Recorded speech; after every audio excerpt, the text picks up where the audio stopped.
कार्यक्रम अन्नदाता सुनिए सारे बाण भाइयों ने विनोद भाई की राम राम। किसान भाइयों, आज अन्नदाता कार्यक्रम में चर्चा करेंगे कृषि कार्यों में महिलाओं की भूमिका पे, और साथ ही भाइयों चर्चा करेंगे आज की नसीहत के तहत अधिक दूध उत्पादन कैसे करें, और जानकारी लेंगे केचुआ खाद के महत्व पे।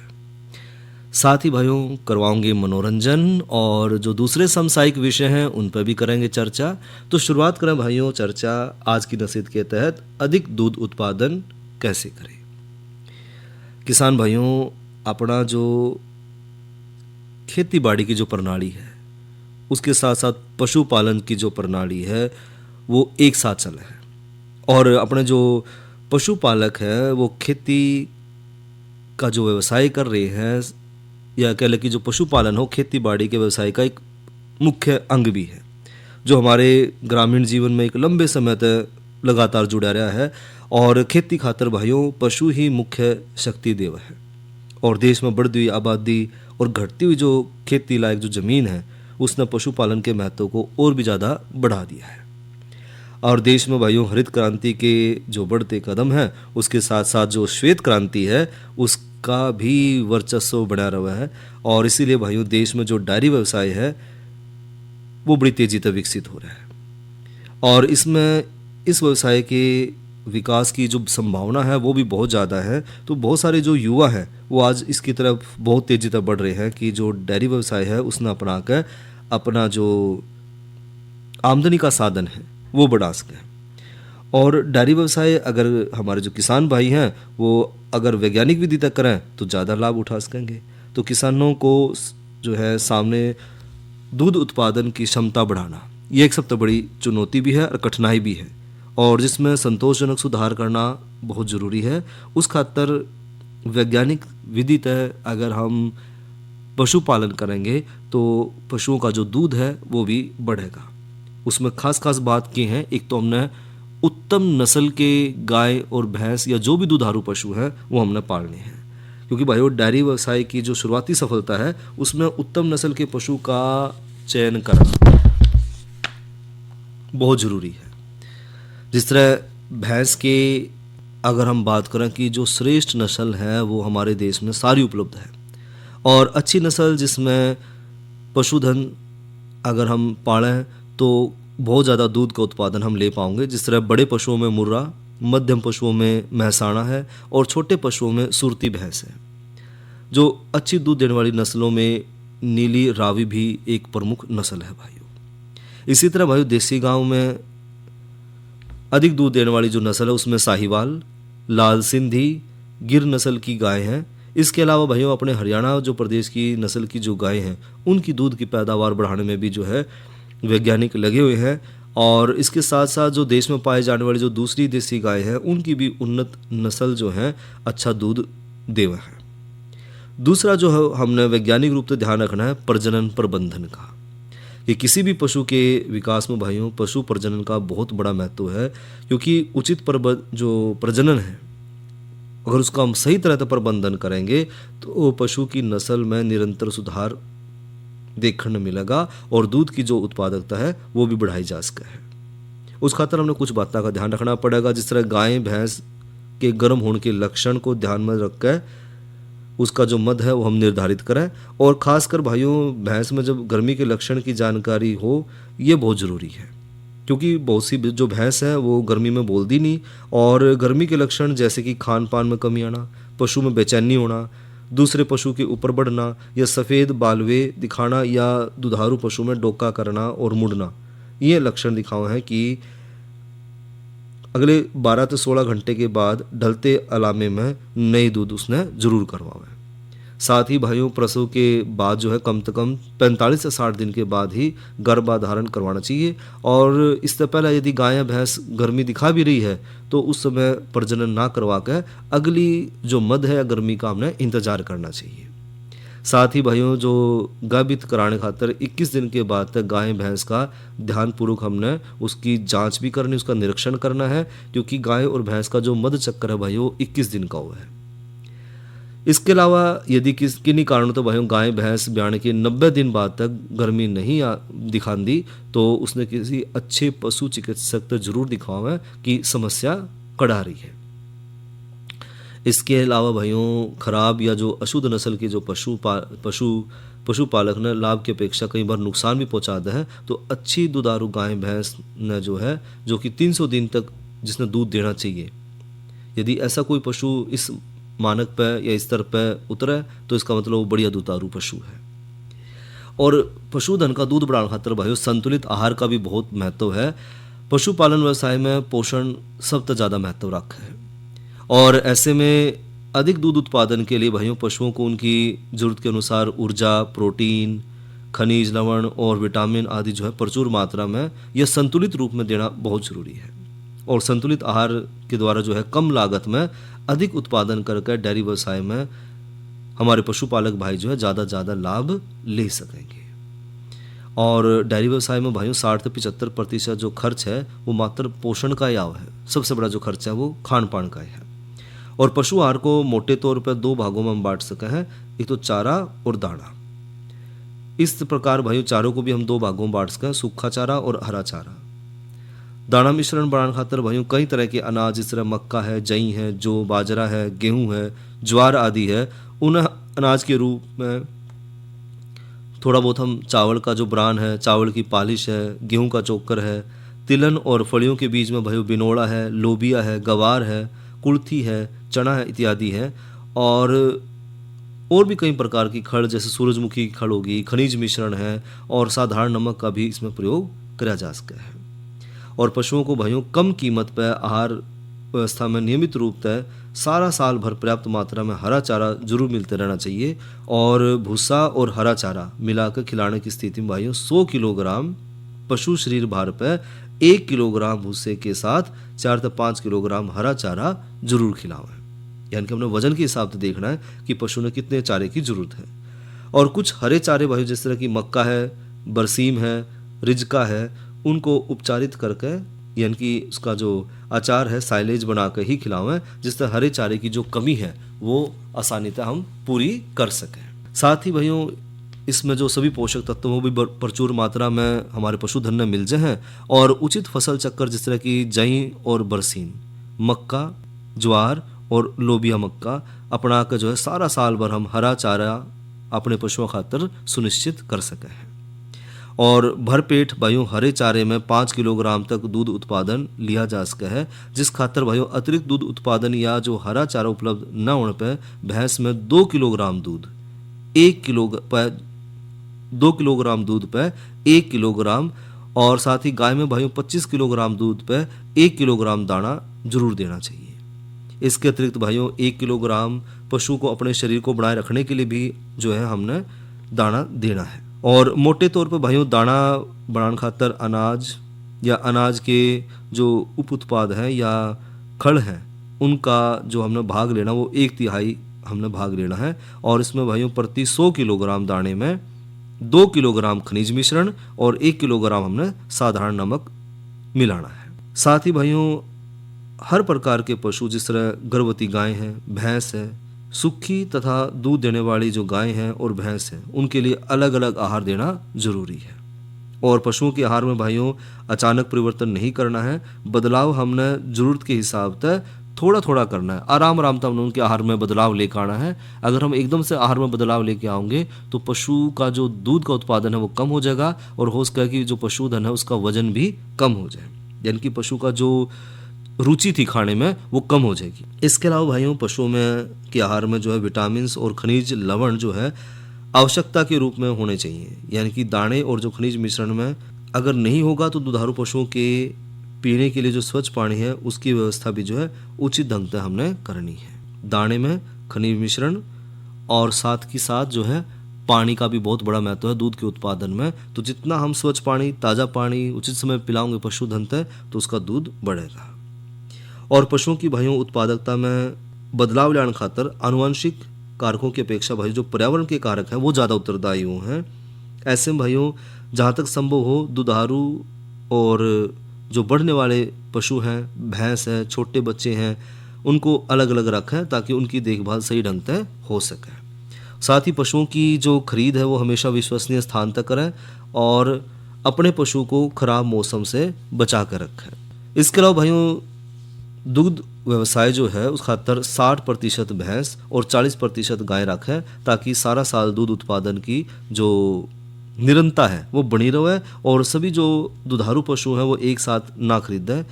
कुछ पशु भाइयों 3 से 4 महीने के बाद खरीदने चाहिए। साथ ही जो हमारे पशुपालक भाई इस बात का भी ध्यान रखा कि बछड़ियों की जो सींग रहित अगर कराना है तो 15 से 20 दिन की आयु में ही उसने करवा दे। इसका फ़ायदा ये होगा कि बड़े होने पर जो है पशुओं के आपस में लड़ने पर चोट लगने का जो डर है वो कम हो जाएगा। और ब्याने के भाइयों 60 दिन पहला गाय का दूध निकालना बंद कर दें। यदि इन दिनों में दूध निकालना बंद नहीं करेंगे तो इससे भाइयों पशु अगले ब्यात का दूध उत्पादन कम कर देगा। साथ ही भाइयों, गर्मी के मौसम में भैंस को कुछ घंटे तालाब में या जो भी हमारा जो नहाने की जगह है उसमें उसको ज़रूर स्नान करवाएं। और यदि भाइयों संभव ना हो तो घर में जो है 2-3 बार उसने ज़रूर नहलाएं और या फिर जो है 3 से 4 बार जो है पानी का छिड़काव जरूर कर दें ताकि भैंसों में जो अस्थायी जो बांझपन है उसकी कमी आ जाए। साथ ही भाइयों, गर्मियों में पीने के पानी का भी हमने उचित व्यवस्था करके रखनी है। मटके का ठंडा पानी ज़रूरत के अनुसार जो है जो भी हमारे पशु का वजन है उसके हिसाब से दिन भर में पिलावें और दोपहर में आहार ना देकर भाइयों ठंडे समय में उसने खिलावें। इसके अलावा भाई सर्दियों में जो पशुशाला है उसकी सफाई का उचित व्यवस्था करके रखें क्योंकि सर्दियों के मौसम में धूप कम निकला है उसके कारण पशुशाला में ज़्यादातर नमी बनी रही है। इसलिए भाई पशुपालकों को फर्श पे पक्का रखें और उस पर सही समय पर बिछावन बदल दे रहे हैं। गिल्ला बिछावन जब भी हो तो उसमें बदल लें और धुआं ना करें। साथ ही भाइयों, हवा का आवाजाही खातर जो है रोशनदान की व्यवस्था जरूर रखें और संक्रामक रोगों की भाई रोकथाम खातर समय समय पर टीकाकरण जरूर करवाएं और सारा साल भर में कम से कम एक बार जो है बरसात के मौसम में पशुओं को कृमि रहित जरूर करवाएं। उसके जो पेट के कीड़े हैं उनकी सफाई जरूर करवाएं। साथ ही भाइयों, पशुओं के जो आवास है उसके आसपास हरियाली रखें और छायादार पेड़ लगा कर रखें ताकि गर्मी से भी जो है पशुओं का बचाव हो सके। तो इस तरह जो है ये अगर हम वैज्ञानिक विधि तय अपने पशुपालन करेंगे, उनकी उत्तम नस्ल है, उनकी जो प्रजनन के समय में जो प्रजनन से पहला, प्रजनन के दौरान और प्रजनन के बाद भी अगर हम पशु का पूरी तरह ध्यान रखेंगे, उनके आहार का ध्यान रखेंगे, उनके रख रखाव का ध्यान रखेंगे तो हम जो है दूध का उत्पादन अपने पशुओं का बढ़ा सके हैं। और जो डेयरी व्यवसाय पशुपालक भाई कर रहे हैं या जो डेयरी व्यवसाय का कार्य कर रहे हैं भाई, तो वो भी जो है अपनी आमदनी बढ़ा सकेंगे। तो ये तो भाइयों ली जानकारी आज की नसीहत के तहत अधिक दूध उत्पादन किस तरह करें। और अब बात करें भाइयों मौसम की, तो आज का अधिकतम तापमान रहा 38 डिग्री सेल्सियस और न्यूनतम तापमान रहा 24 डिग्री सेल्सियस। और आने वाले कल का अधिकतम तापमान रहने की संभावना है 38 डिग्री सेल्सियस और न्यूनतम तापमान रहने की संभावना है 24 डिग्री सेल्सियस। साथ ही भाइयों जिक्र करें कल के कृषि कार्यक्रम के विषय का, तो कल भाइयों चर्चा करेंगे फोन इन कार्यक्रम में पशुओं के मुख्य रोग, उपचार और उनके टीकाकरण के महत्व पर। और अब करवाऊं भाइयों का मनोरंजन एक संदेश के बाद। यह संदेश यूनेस्को और आकाशवाणी के सहयोग से प्रस्तुत किया गया है। जलवायु और ऊर्जा, यह यूनेस्को का संदेश है। जलवायु परिवर्तन का सबसे बड़ा कारण है मानव द्वारा किया गया जीवाश्म ईंधन का उपयोग, जैसे कोयला, तेल और गैस। सबसे ज़्यादा प्रभाव कोयला डालता है और गैस व तेल भी बहुत ग्रीनहाउस गैसेस छोड़ते हैं। हालांकि अब विकासशील देशों का योगदान बढ़ रहा है, लेकिन अमीर देशों ने पहले कदम उठाने में देरी की है। आबादी के बढ़ने और आर्थिक विकास से ऊर्जा की मांग बढ़ती है। सौर, पवन, समुद्र, जैव और भूताप जैसे स्वच्छ ऊर्जा के बिना जलवायु लक्ष्य हासिल नहीं किए जा सकते हैं। यहाँ एक रोचक तथ्य है। कई देश 2030 तक जीवाश्म ईंधन ऊर्जा का दुगना से भी अधिक उत्पादन करने की योजना बना रहे हैं, जो पेरिस समझौते के 1.5 डिग्री सेल्सियस लक्ष्य से अधिक है। के चौधरी मेर सिंह सोए हुए थोड़े अचानक उठ जाते।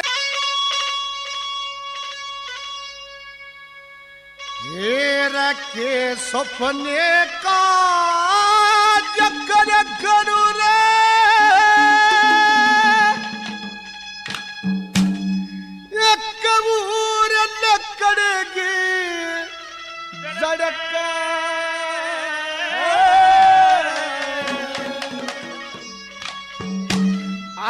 नखरा करके मन जगाजी सूते का हाथ पकड़े के सुपने का नखर करूं लाहौर लकड़ी करके नखरा करके मन जगाजी सूते का हाथ पकड़े के सुपने का नखर करूं लाहौर लकड़ी करके नखरा करके मन जगाजी सूते का हाथ पकड़े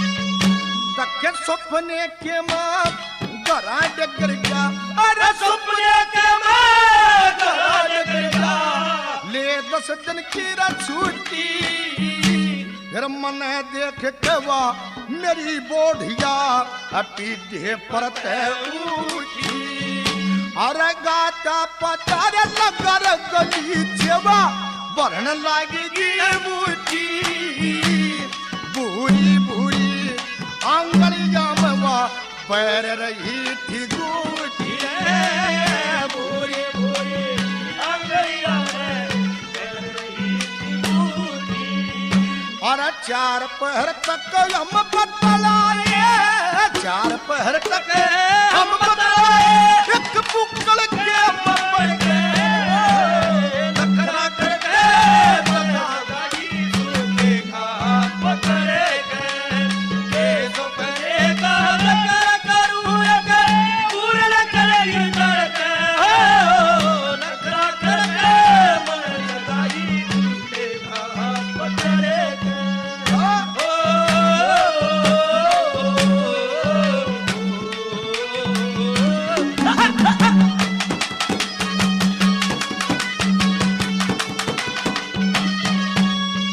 तके सपने के मां मेरे सपने के मां आज रात में आज्ञा ख्याल बहू का रहे जड़ में बैठ के बूझ लिया मन सारा हाल बहू का मेरे गोल गोल मुख चंदार केसा मुखड़ा लाल बहू का रहे आदत लगना ठीक हो लिया करया होया गाले बहू करे आदत लगना ठीक हो लिया करया होया गाल बहू करे वो कहते आज नाम कटा के हो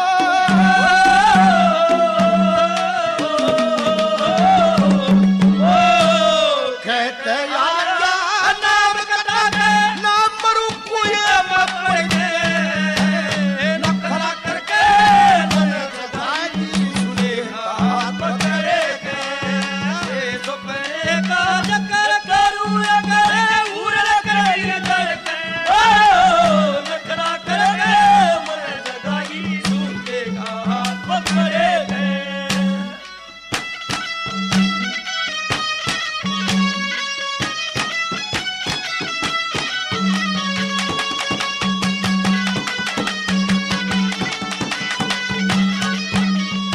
दख तेरे ततरा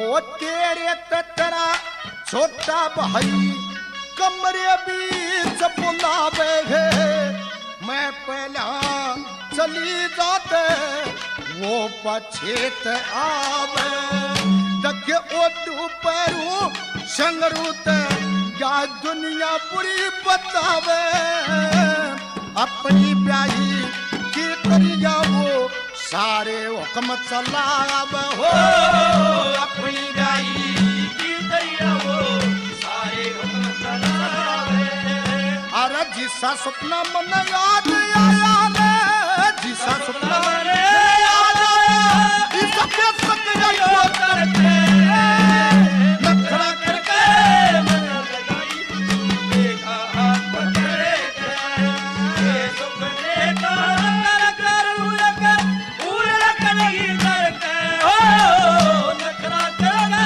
मन जगाई सूते का हाथ पकड़े के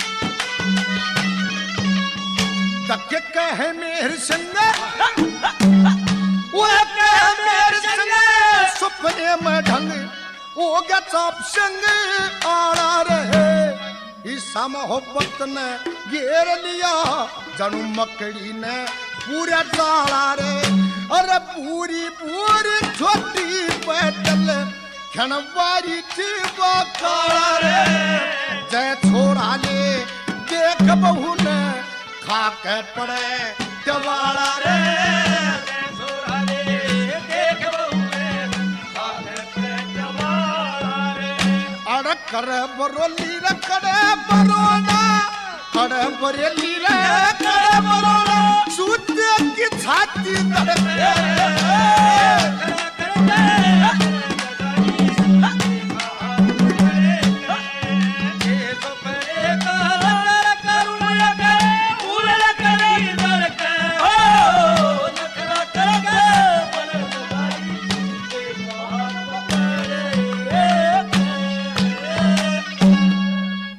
और भाइयों, इस रागणी के बाद एक करा चर्चा केचुआ खाद के महत्व पे। किसान भाइयों, केचुए में सड़े हुए गोबर या फिर जो हरी पत्ती हैं, सब्जी हैं, उनके जो वर्जित हिस्से हैं उन और जो दूसरी अन्य चीज़ें हैं उन्हें खा कर हजम करके फिर उसके बाद भाइयों मल के रूप में जो त्याग है उसमें हम केचुआ खाद कहते हैं। और ये भाइयों ज़मीन खातर बहुत ही संतुलित खाद है और यह खाद पौधों को ज़्यादातर जो है पोषक आहार उपलब्ध करावा है और इसके परिणाम स्वरूप भाइयों मिट्टी की जो उपजाऊ शक्ति है वो लगातार बढ़े है। साथ ही लंबे समय तक उस मिट्टी में अच्छी फसल देने की क्षमता भी बनी रहे है। और लगातार जो हम रासायनिक खादों के प्रयोग से जो जमीन की उर्वरा शक्ति दिन ब दिन घटती जाने लग रही है, इस परिस्थिति में भाइयों केचुआ खाद एकमात्र ऐसा विकल्प है जिससे भाइयों जमीन की उर्वरा शक्ति बचाई जा सके है। एक तो भाइयों इसके लाभ की बात करें तो मिट्टी के लिए भाइयों प्राकृतिक और लाभदायक और एक पूर्ण संतुलित आहार है और यह भाइयों सभी तरह के पौधों के लिए भी लाभदायक है। इसमें पोषक तत्वों की मात्रा भी उपलब्ध है और ये पौधों की जो प्रतिरोधक क्षमता है उसने बढ़ावा है जिससे वो बीमारी और कीड़ों से जो है अपना बचाव कर सके हैं। साथ ही ज़मीन की स्तर में सुधार लेकर हुआ है जिससे उसमें जल और जो पोषक तत्व है उसे रोक के रखने की क्षमता बढ़े है। ज़मीन में पीएच का जो मान है उसने भी संतुलित करके रखा है। इसके जो व्यवसाय से जो है खरपतवार में भी कमी आई है। अगर हम इसने व्यवहार में लेकर आए तो खरपतवार में भी कमी देखने मिला है और उत्पादन है जो फसल का और जो हमारी फसल का जो स्वाद है, गुणवत्ता है, उसमें भी सुधार देखने मिला है। साथ ही ये पर्यावरण का बहुत बड़ा हितकर भी है क्योंकि दूषित और जो संक्रमित होने से भी ये जो है हमारी ज़मीन ने, मिट्टी ने, पानी ने, सब ने बचाव है और इसके व्यवहार से भाइयों हर वर्ष जो ज़मीन में पोषक तत्वों और उर्वरा शक्ति बढ़े है। तो ये तो बात करी भाइयों केचुआ खाद के महत्व पे। और एवं ले भाइयों जानकारी कृषि कार्यों में महिलाओं की भूमिका पे। किसान भाइयों, खेती बाड़ी की चाहे काम हो, चाहे घर के काम हो, चाहे फिर जो पशुपालन का काम है, यानी कि हमारी जो देश की जो कृषि है उसमें महिलाएं एक महत्वपूर्ण भूमिका निभा रही हैं और हम यूँ भी कह सकते हैं कि जो रीढ़ की हड्डी की तरह हैं क्योंकि ज़्यादातर जो पुरुष हैं आजकल शहरों की तरफ जाओ हैं, कोई ना कोई काम धंधा अलग से उन्हें शुरू कर रखा है। तो जब वो काम धंधे पर निकल जाएँ तो सारा जो खेती बाड़ी का है, डांगर डोर का सारा काम है वो महिलाओं ने ही संभालना पड़ा है। चाहे बीज बोना है, निराई है, कटाई है, फसल का भंडारण है, उससे लेकर पशुपालन तक लगभग 80% जो कृषि के काम हैं उनमें योगदान दे रही हैं हमारी महिलाएं। वह न केवल खेत में काम कर रहे हैं बल्कि बीज भी छांटना है, प्राकृतिक खेती है, उसमें बड़ा महत्वपूर्ण भूमिका निभा रही है। और ऐसी बहुत सारी महिलाएं अब सामने आ रही हैं जो प्राकृतिक खेती कर रही हैं, चाहे वो थोड़ी सी जगह में कर रही हैं, 2 किले 4 किले में, लेकिन प्राकृतिक खेती करके वो ज़्यादा से ज़्यादा एक तो ज़मीन का भी जो पोषण है उसने बचा रही हैं, प्रदूषण से भी जो है बचा रही हैं और साथ ही साथ जो लोगों को खाने के लिए एक अच्छा आहार वो प्रदान कर रही हैं क्योंकि जो आज रसायन का हम खाना खा रहे हैं उसमें जो हमारी थाली है उसमें जहरी जहर है। तो ऐसे प्राकृतिक खेती की तरफ भी महिलाएं बहुत तेज़ी से बढ़ रही हैं और चाहे वो बीज की बुआई करनी है, पारंपरिक बीजों का संरक्षण करना है, उनका चयन करना है, उनकी बुआई करनी है, उसमें महिलाओं की भागीदारी सब तय जाता है। इसी तरह भाइयों फसल प्रबंधन में चाहे वो फसल का रोपण है, निराई गुड़ाई है, खेत में कीटनाशक डालने हैं या हमने उर्वरक डालने हैं, उन कामों में भी महिलाएं प्रमुखता आगे बढ़ने लग रही हैं। साथ ही साथ भाइयों कटाई और प्रसंस्करण में भी, चाहे वो फसल की कटाई है, मुड़ाई है, सुखाना है, फसल का जो है भंडारण करना है, इन सभी तरह के कामों में ज़्यादातर महिलाएं ही देखने मिल रही हैं और महिलाओं की संभावना भी इन कामों में तेज़ी से बढ़ रही है। इसके अलावा पशुपालन और पशुपालन से संबंधित जितने भी काम है, चाहे वो दूध निकालना है, चारे का प्रबंध करना है, मुर्गी पालन है, मछली पालन है, भेड़ बकरी का पालन है, उनमें भी महिलाओं का जो योगदान है वो देखने मिला है। और साथ ही भाइयों, हालांकि संख्या कम है, लेकिन ग्रामीण क्षेत्रों में भाइयों महिलाएं अब जो है फसल चयन और विपणन में भी अपना निर्णय लेने लगी है कि जो फसल चक्कर है हमने किस तरह अपनाना है, कौन सी फसल की मार्केट में जो वैल्यू है वो ज़्यादा है, वही फसल हमने लेनी है। इसके अलावा भाइयों सरकार भी जो है महिला किसानों को सशक्त करने खातर महिला किसान सशक्तिकरण परियोजना जैसी योजनाएं चला रही है और साथ ही नमो ड्रोन दीदी और कृषि यंत्रों पर भी सब्सिडी के माध्यम से जो हमारी कृषक महिलाएं हैं उन्नत तकनीक तक जोड़ने लग रही है। यानी कि जो कृषक महिलाएं हैं उनको नई नई जो मशीनें आ रही हैं, नई नई टेक्नोलॉजी आ रही है या ड्रोन जो अब आगे हैं, उन सब का प्रशिक्षण दिया जा रहा है और उनको सब्सिडी पर जो है ये साधन भी मुहैया करवाए जाने लग रहे हैं। साथ ही जो महिलाएं हैं वो खेती बाड़ी है, पशुधन को का पालन करना है या उसके अलावा कुटीर उद्योग भी हैं, उनमें भी महिलाएं बहुत तेज़ी से आगे बढ़ रही हैं। या जो गांव में है एक सामुदायिक जो है महिला समूह एक बना के उसमें जो है जो बीज बैंक बनाना है या एक बैंक खोलना है छोटे लेवल पे, इस तरह के बहुत सारे काम हैं। अचार का काम है या फिर पैकिंग का काम है, बहुत सारे कामों में महिलाएं जो है बढ़ चढ़ के आगे आ रही हैं और ग्रामीण महिलाएं इस काम में बहुत तेज़ी से अग्रसर होने लग रही हैं। ये तो ली करी चर्चा कृषि कार्यों में महिलाओं की भूमिका पे। और इसी के साथ भाइयों आज के अन्नदाता कार्यक्रम का समय यहीं तक। अपने भाई विनोद ने दो इजाज़त। अच्छा भाइयों, राम राम।